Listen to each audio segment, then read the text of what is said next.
graduated from an accredited graduate nurse practitioner program, and passed a national certification exam as a nurse practitioner. In the state of Georgia, they are also required to have a regulated, ongoing contractual relationship with a physician. That contract is creating challenges. Our first speaker by Georgia Watch enumerated many of those.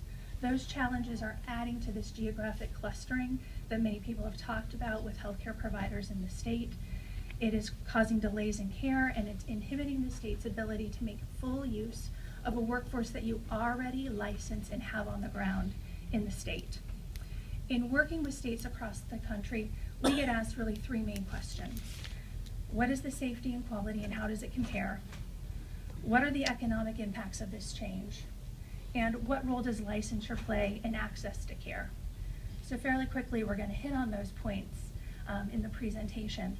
Your packet also includes a handout with more detailed studies and a bibliography. And you're welcome to take a look at that, and I'd be glad to provide you additional information. Nurse practitioners are the most studied healthcare provider out there. There are hundreds of studies going back 40 years on the safety and quality of nurse practitioner practice.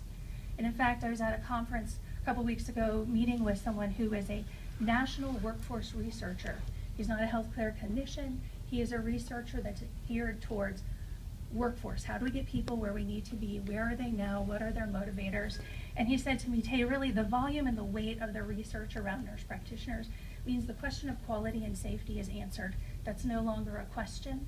However, when states are approaching this issue, I know that we need to go back through that research. So I pulled out three of the meta-analysis that have been done on nurse practitioner practice. Meta-analysis, I know you know, but I will feel better to say it, are a look at a composite of multiple studies that have been analyzed and distilled down to say, of all these studies, what do we know about this particular phenomenon or issue? So the first one that I want to point out is the Newhouse meta-analysis. This one took 20 years of data from 1999 to 2008 and analyzed all of the data related to nurse practitioners. It included both randomized controlled studies as well as observational studies over that 20-year period. After deep analysis, the researchers concluded that the quality of care provided by NPs was comparable to the care provided by physicians. The other meta-analysis, the Cochrane Database Systematic Review, also did an across-the-board analysis of multiple studies going across several years, and also determined that the quality of care provided by nurse practitioners was on par with, with the quality of care by physicians, and also noted that the cost and resource allocation between those two disciplines was also similar.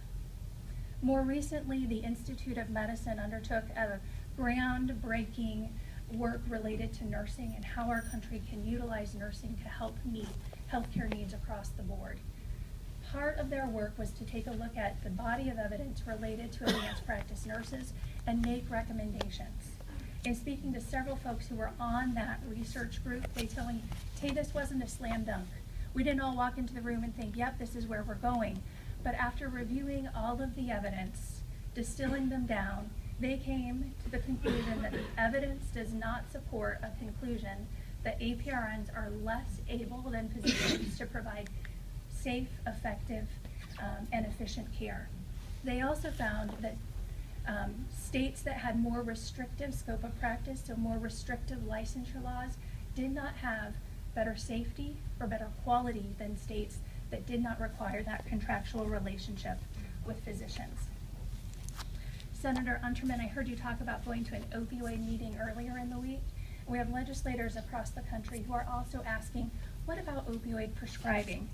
And the current research is showing that prescribing patterns between physicians and independently licensed NPs, so those who can prescribe independent of a physician relationship, that those prescribing patterns are similar. A study came out last year specifically looked at licensure laws across the states, those that required a relationship with a physician and those that didn't. And in that study, they found no evidence to support an argument that independent prescribing by advanced practice nurses increases prescriptions or increases the potential for abuse in states.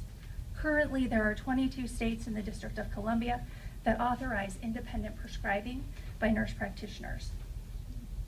Cost effectiveness, again, overall the research is strongly supporting that nurse practitioners provide cost-effective care to patients. And I've just pulled out a couple of items that I think would be informative to the committee. The Trzynski article is actually one that was done by economists.